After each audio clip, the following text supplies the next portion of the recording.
წვევამდელთა გაწვევის წესის აღდგენის საკითხს ოპოზიცია მწვავედ აკრიტიკებს. პოლიტიკოსების ნაწილი ლევან იზორიას არაკვალიფიცირებაზე მიუთითებს. ექსპერტები კი რეკომენდაციით მიმართავენ თავდაცვის უწყების ხელმძღვანელს, რომ არ აჩქარდეს საკითხზე გადაწყვეტილების მიღებისას. გურამ როგავას ჩავრთავთ, ახლა დეტალებს გაგვაცნობს ის მოამბის პირდაპირ ეთერში. გურამ, უფრო დეტალურად რომ მოგვიყვე, რა შეფასებები კეთდება ამ საკითხთან დაკავშირებით? ლევან იზორიას განცხადების შეფასება ჩვენ ვთხოვეთ ოპოზიციას, ვესაუბრეთ ყოფილი თავდაცვის მინისტრების თანაგუნდელებს, მაგალითად თავისუფალი დემოკრატები ამბობენ, რომ ჯერ კიდევ ირაკლი ალასანიას მინისტრობის პერიოდში დაიწყო ამ საკითხზე მსჯელობა, რომ გაუქმებულიყო სავალდებულო გაწვევა, რადგან როგორც პარტიაში ამბობენ, ეს იყო საერთაშორისო საზოგადოების რეკომენდაცია. რესპუბლიკელები კი ამბობენ, რომ თინა ხიდაშელმა სწორედ ამ რეკომენდაციების გათვალისწინებით მიიღო გადაწყვეტილება, რომ შეჩერებულიყო დროებით სამხედრო სავალდებულო გაწვევა და უკვე მოგვიანებით ერთობლივად მთავრობას ემსჯელა იმაზე, რომ ზოგადად ეს პრაქტიკა, რომელიც მცდარია ოპოზიციის შეფასებით, გაუქმებულიყო. ნაციონალურ მოძრაობაშიც ამ თემასთან დაკავშირებით მწვავე შეფასებები კეთდება, თუმცა ბრალდებებს და პრეტენზიებს არ იზიარებს მმართველი ძალა.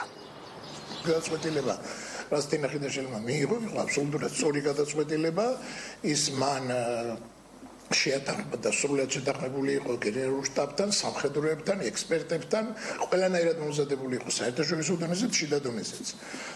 თუ რაღაცა სუბიექტივიზმზე შეიძლება ლაპარაკი ახირებაზე, ვიღაცის ჯიში ჩადგომაზე და რაღაცა იაფასიან რაღაც პოპულიზმზე, ეს უფრო ამ გადაწყვეტილების გადასინჯვას შეიძლება ეხებოდეს. ერთ-ერთი ძირითადი, ასე ვთქვათ, კითხვის ნიშნები და საყვედური ჩვენი პარტნიორებისგან ხშირად იყო ის, რომ მინისტრის ცვლილებები იწვევს, ასე ვთქვათ, სტრატეგიულ ცვლილებებს თავდაცვის სამინისტროში, ამიტომ მე ვფიქრობ, რომ ერთხელ და სამუდამოდ ჩვენ ყველანი უნდა შევთანხმდეთ, რა ტიპის შეერაღებულ ძალებს ვაშენებ, უნდა შევთანხმდეთ ყველა, რომ მიუხედავად იმისა, ვინ ხდება თავდაცვის მინისტრი, ვინ არის გენშტაბის უფროსი, რომ არ მოხდეს უკვე ამ კურსიდან გადახვევა, იმიტომ რომ ყოველ ჯერზე ყველაფერი იწყება თავიდან. ეს გაწვევები გადაქცეული არის იაფი მუშახელის ინსტრუმენტად პირველ რიგში სასჯელ აღსრულებისათვის.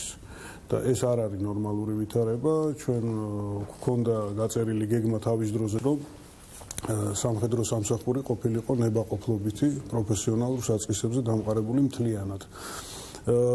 ჩემი პირადი მოსაზრება არის, რომ შეიძლება ტერიტორიულ რეზერვის კომპონენტში იყოს, თქვათ, გარკვეული რაღაცა სავალდებულო ელემენტი, მაგრამ ეს სამსჯელოა. პრემიერთან უშიშროების საბჭოზე ვიმსჯელეთ კიდევაც, რომ აუცილებელია შეიქმნას გარკვეული ჯგუფი, სამთავრობო, საპარლამენტო თუ შერწყმული, რომელიც ამაზე იმუშავებს და საზოგადოებასთან ერთად იმსჯელებს, თუ როგორ უნდა მოვახდინოთ ჩვენ სამხედრო სავალდებულო სამსახურის რეფორმირება, ტრანსფორმირება, ამის რამდენიმე გეგმა არსებობს. ჩემი პოზიცია არის, რომ ის დისკომფორტი, რაც წვევამდელებს აქვს, ის უნდა მოხსნათ, თუმცა მეორე მხრივ უნდა გავაძლიეროთ ის კომპონენტი, რაც არის, რომ სამხედრო სავალდებულო სამსახური უფრო მეტად შერწყმული იყოს სამხედრო სარეზერვო სამსახურთან.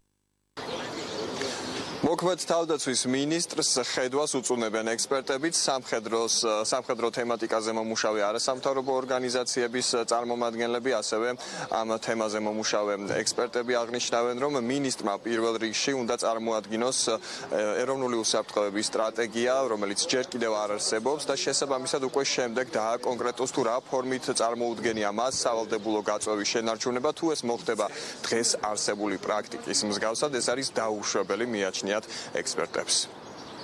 თუ ეს არის გააზრებული გრძელვადიანი თავდაცვის განვითარების გეგმებთან შესაბამისი, ამ შემთხვევაში ბუნებრივია განხილვა შესაძლებელია. ეს შეჩერება იყო ჩემი აზრით გამართლებული იმ თვალსაზრისით, რომ ეს არ არის კლასიკური სამხედრო სამსახური. მანკიერი პრაქტიკა ყარაულებად წვევამდელების გამოყენებისა და ასევე არასამხედრო სამსახურში წვევამდელების გამოყენებისა, მე ვფიქრობ, რომ მნიშვნელოვანია რომ შეწყდეს. ეს არის უფასო მუშახელი, ასეთი სახის გაწვევის მე ვერანაირ აზრს ვერ ხედავ. მნიშვნელოვანია რომ ეს სისტემა იყოს თანხვედრაში რაღაც ხედვასთან. წინააღმდეგ შემთხვევაში არც ეს სისტემას არ ექნება არანაირი აზრი. ამ დროისთვის მოქმედებს სავალდებულო გაწვევა, რომელიც დეკემბრის ბოლომდე გაგრძელდება. შინაგან საქმეთა სამინისტრომ მოითხოვა 1250 ახალწეული, ხოლო სასჯელახსრულების სამინისტრომ 1103. თავდაცვის სამინისტროს მხრიდან მოთხოვნა არ ყოფილა, რადგან როგორც უკვე თქვენთვის ცნობილია, თინა თინხიდაშელის გადაწყვეტილებით თავდაცვის სამინისტრომ უარი თქვა სავალდებულო გაწვევაზე, თუმცა ეს არის შეჩერების შესახებ განკარგულება, ეს არ არის შეწყვეტის შესახებ მიღებული გადაწყვეტილება. მადლობა.